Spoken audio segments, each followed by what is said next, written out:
Bună ziua din nou! Mai țineți minte atunci că am colorat ursulețul ăsta? E pe partea cealaltă, uitați-l. Dar că acum vom face o pisicuță care stă jos. Nu știu dacă o să-mi iasă bine. Am vrut să încerc să văd dacă mi iese.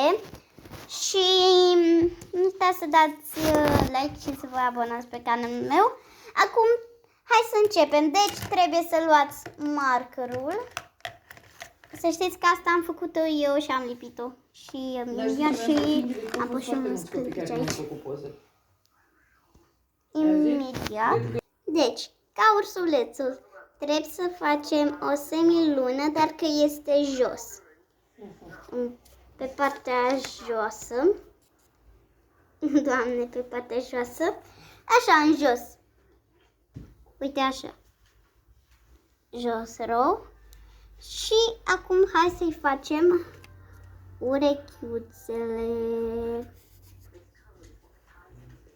I-am făcut urechiuțele și ca ursulețul și partea dinăuntru. La următorul episod o să facem o bufniță, nu știu cum o să fac, dar o să încerc să o fac bine. Doamne, un pic mai rotunde, nu știu de ce am obiceiul ăsta să le fac foarte ascuțite. Așa, și celălalt mai așa. Perfect, arată bine. Și la fel ca prima înăuntru. Acum trebuie să-i facem ca o semilună, dar că e dreaptă și este în partea dreaptă. Uite, în partea asta. Înțelegeți? Și asta în partea stângă. Uite, da, adică așa. Bun. Să-i facem și cealaltă parte. Acum, bun, acum trebuie să continuăm la jos. Să continuăm. Așa, am terminat. Putem să facem altceva. Ia stați, am o idee. Și poate în al treilea episod facem o pisică care stă jos, că acum mi-a ieșit un cap cam aiurea. Deci de-aia am nevoie de ajutor eu. Bun, așa mi-a ieșit. Bun. Și aici, hai să-i facem lăbuțele pisicii.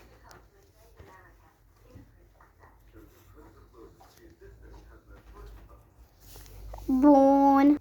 Hai să-i facem astea. Un fel de, nu știu ce sunt astea. Am uitat cum să zic, știam.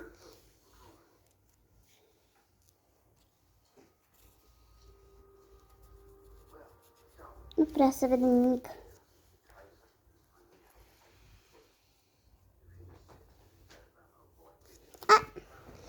Așa mi-a ieșit și acum să facem ochișorii, adică se uită în dreapta.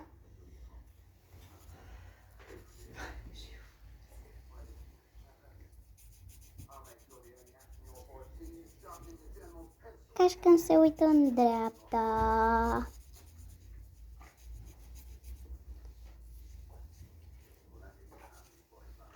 Așa. Scuzați-mă, și celălalt ochi ca să se uite încolo. Nu ai sau? Bine. Da, e cam aiurea că îmi țin telefonul aiurea, eu îmi țin singură. Îmi țin telefonul. De bun. Să terminăm de colorat înăuntru.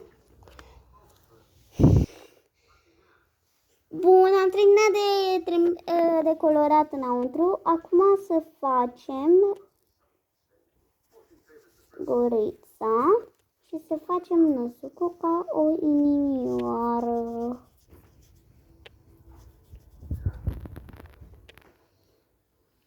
Și să-i facem și astea, am uitat cum să zic. O să revină când când zic după ce fac asta. Bun, acum hai să-i facem ca și când ar vrea să zică bu. Așa. Și scriem aici B, U și semnul exclamării. Ok, acum o să terminăm de colorat. Am terminat de colorat. Nu uitați să dați like și să vă abonați pe canalul meu. Să nu vă supărați că din păcate s-au amortărit pe partea cealaltă, dar nu nimic. Putem să facem și noi alta. Nu uitați să dați like și să vă abonați pe canalul meu și vom face alte episoade împreună și cu animale. Episodul ăsta o să fie numai cu animale de desenat.